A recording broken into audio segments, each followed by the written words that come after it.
Tesla is not a honey trap, and I consider one of my core responsibilities in running the company is to have an environment where great engineers can flourish. If you are a super talented engineer, your talents will be used, I think, to a greater degree than anywhere else. Like there's a few honey trap places in Silicon Valley where they're not necessarily don't seem like bad places for engineers, but you have to say like a good engineer went in, and what did they get out? And the output of that engineering talent seems very low, even though they seem to be enjoying themselves. If somebody's a really talented, driven engineer, their talents are suppressed at a lot of companies. Tesla is not a honey trap.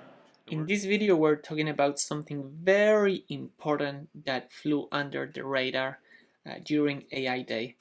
And that's the way that Elon thinks about extracting value out of their engineers. And this is critical, right? So let's jump into it. We've heard Elon in the past talk about the productivity of a factory in terms of the density of the factory, the speed of the factory, and then the size of the factory. So like three factors multiplied together. And listening to what he said during this talk, I just got a click in my mind, and I know that he thinks the same way about people. So he talks about talented engineers, he talks about extracting the talent out of those engineers, and then he talks about the productive output. So I think this is what he's thinking of. So first of all, you need people with great talent. This is very smart engineers. So that pretty much comes with the people themselves. You can help them and with training and stuff like that, but it's pretty much just comes with the people, how much talent they have. And then he talks about how do you actually extract that talent, which is not obvious. And let me tell you, I've had the luck of working as a consultant for many different companies, and I mean like many. So I had an opportunity to see many different companies and see their cultures and see their management and see how different people thrive in one company, but they don't thrive in another company. And this is key. This is really important. The environment in which you interact and do your job plays a key role in whether you're motivated, in whether you care about what you're doing, and in whether you're excited to get to work, and whether you get challenged, and whether you get in the zone or not. So if the environment is not good, for whatever reason it is, maybe it's just boring, maybe you don't care about your job, maybe the people you work with are just like not interesting, maybe the mission of the company is not interesting. Any of those things, and if you're a brilliant engineer, if you're a maker, which I assume most people working for Tesla are, they're makers, they want to make stuff. As soon as you feel constrained by the environment, like you don't have the tools you need, or there are like random processes in place that stop you from doing what you want to do, and you need to like start like going through red tape or processes or jumping hoops, or as soon as they stop you from getting in the zone and doing what you have to do, if you're a maker, you just tune out and you shut down and you don't care anymore. And that's a personality trait that people do have, and I've seen that playing out in many companies. I can't even begin to tell you how many companies are like that. So I've worked with a group of consultants, so the same people put in one company, and then the same people put in a different company, and then the same people put in a different company, and the performance is always different. And you're like, how? Like, this is the same people. How is it possible that they perform better in one place than in another place? It's all about the environment and how you can extract value out of people. So you have the talent of the people, you have how much you can get out of that, you multiply those two, and then the third factor is quantity, how many of those talented people you have. So you multiply those three and you get output, productive output. And the interesting thing is that this kind of like feed each other. If you have a great environment, you're going to attract people with a lot of talent. You're going to attract great engineers. And then if you put great engineers in a great environment, they're going to make it better. And then the environment is going to be like more thriving. It's going to be an environment in which like people create and are always like in the move, like going and solving problems and creating. And that makes the environment like even more thrilling, so that it attracts even more talented engineers. So this thing that just keeps going, and there's a momentum component on that. And I'm sure you've seen that. Classical example of momentum is in sports. You have a team that is just like all of a sudden they're killing it, and they're just winning every game, and they're like just winning and winning and winning. And because they are all winning, they are all together in this like mental space, which they have confidence, and they have confidence, and the opposing teams are like kind of scared. So you just keep winning. Is this momentum? Like if you win, you just keep winning. And the opposite is true. If you lose, if you're in a team and like you lost your 10 matches in a row, then when you're gonna play the 11th match, like you have no confidence, and you have no confidence, you're not gonna perform, you're not gonna get out of your way to do your best, so you're gonna lose again. So winners keep winning, losers keep losing. And you've seen that. It's probably you see that in relationships too. Like when people like go out and start dating, the ones that get lucky, they keep getting lucky, right? And the ones that like never get lucky, they just keep not getting lucky because it's in their mindset. So we have, at this point, we're gonna have a great environment with great engineers, and they're gonna like feed. It's gonna be a loop, and that's gonna attract like even more engineers, and the environment is gonna be even better. So you're gonna have like the talent bar really high and the extraction rate really high, and so you're making the most out of those people. And at that point, you can start scaling, and you can start like hiring more people. And I think that's what's happening at Tesla. They're like milking every engineer. And if you think like, what if your environment is not the best, right? And let me tell you what happens.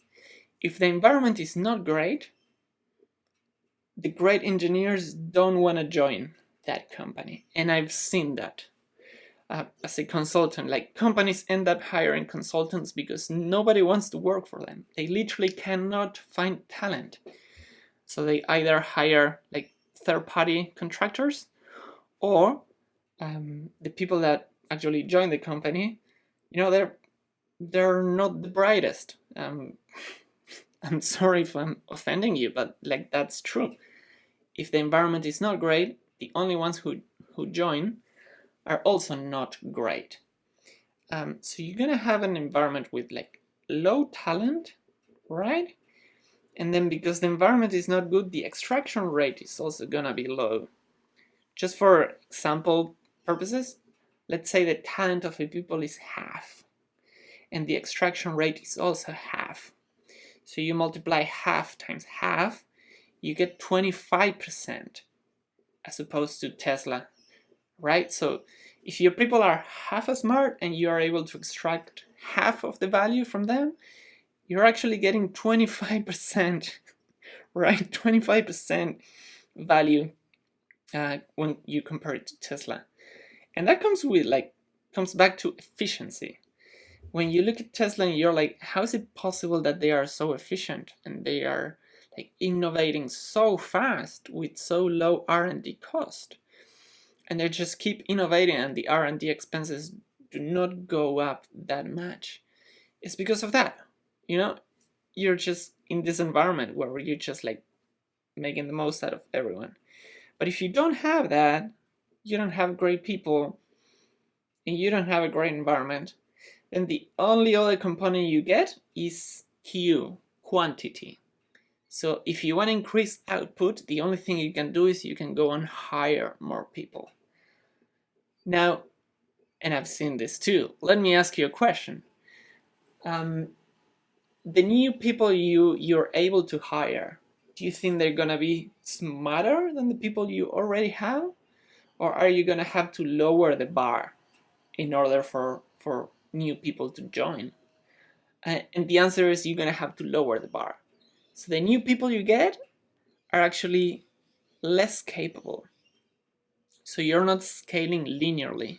As you increase Q, you don't increase output in a linear way. It actually decays. And then another effect of that is as you hire more people with less talent, they bring down the average and they make the environment worse. And then the company becomes bigger and more bloated, and then there's more like processes and more overhead, and it's like more inefficient, and then you have like more departments and teams and silos, and the way of doing things is like there's more people, there's more inertia. It's harder to change. So if you want to increase output and you hire more people, you're actually making the environment like worse. And I can't tell you how many companies are like that. I've seen many. And then once in a while you see a company and you're like, man, this company that comes once in a while is the opposite. They're agile, they're nimble, they have brilliant minds where they can do whatever it is they need to do. And that just like increases the output without necessarily increasing the headcount and without necessarily increasing the expenses. And then there's this other thing that happens too, and I've seen this too. If you're working on a hard problem and it's a challenging problem, it's very complex, it's very abstract, so you have it all in your mind, and then you want to discuss this with a colleague. What happens is if they are all in the same mind space, if they are like all in the zone and this like loop of like fixing things, they're all kind of like thinking the same.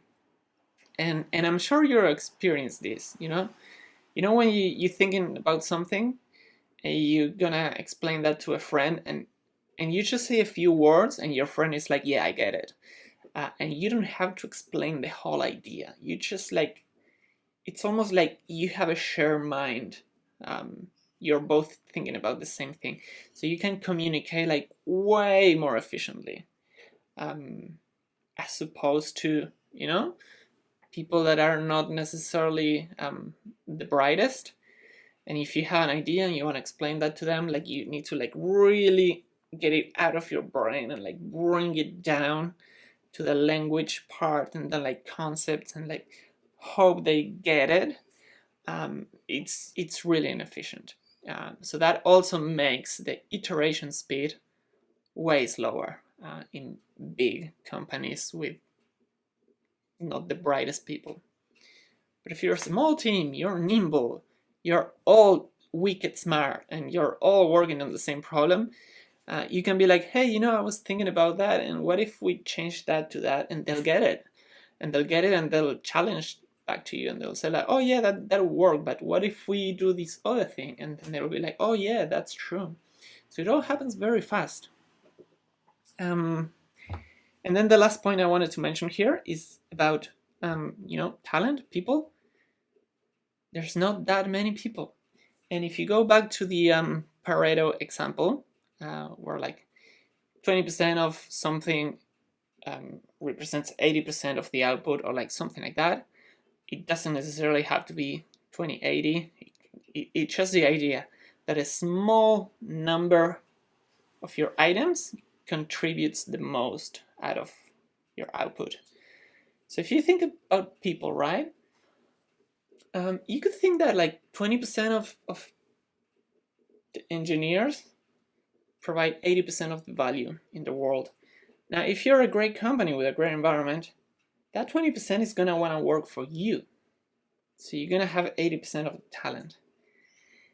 And the remainder 80% of the talent that contributes 20% of the output, they're going to work for the next companies, right? Which is going to really bring down the bar quite low. And that essentially shows why Tesla is in such a great position to keep innovating and keep solving these complex problems. And honestly, I don't want to sound like a deluded fanboy, but I just can't see any other company doing this. I can't. Even when you think about Google or Apple or Nvidia, all these great companies, I just don't think they're in that space, and I don't think they have the drive and the unified vision that comes down from Elon. So, anyways, that's my my rant about extracting value out of people. I think Elon says that this is one of his main responsibilities, so he understands this, and the main responsibility is to do this. And SpaceX is the same way, and we can see the output of SpaceX. SpaceX is landing rockets on a boat in the middle of the ocean, right? That's the outcome, that's the result, and it's all coming from this core way of thinking from Elon, of creating a great environment where people can thrive. I don't think other companies are thinking that way. I think they should, but I think they're not. And they're just throwing money at the problem, hiring more people, paying more money to their people, giving them flexible work and holidays and all that stuff. I think that doesn't increase output. Anyway, let's watch the full answer from Elon from end to end. And when you when you watch this, I want you to pay attention to the words output, talent, and value, getting value out of that. So with that, let's watch it, and if you like the video, thumbs up, and see you next time. And I consider one of my core responsibilities in running the company is to have an environment where great engineers can flourish. And I think in a lot of companies, I don't know, maybe most companies, if somebody's a really talented, driven engineer, they're unable to actually, their talents are suppressed at a lot of companies. And it's, and some of the companies, the engineering talent is suppressed in a way that is maybe not obviously bad, but where it's just so comfortable, and you're paid so much money, and the output you actually have to produce is so low that it's like a honey trap, So there's a few honey trap places in Silicon Valley where they're not necessarily, don't seem like bad places for engineers, but you have to say a good engineer went in, and what did they get out? And the output of that engineering talent seems very low, even though they seem to be enjoying themselves. That's why I call it, there's a few honey trap companies in Silicon Valley. Tesla is not a honey trap. We're demanding, and it's you're going to get a lot of shit done, and it's going to be really cool, and it's not going to be easy. But if you are a super talented engineer, your talents will be used, I think, to a greater degree than anywhere else. SpaceX also that way. So.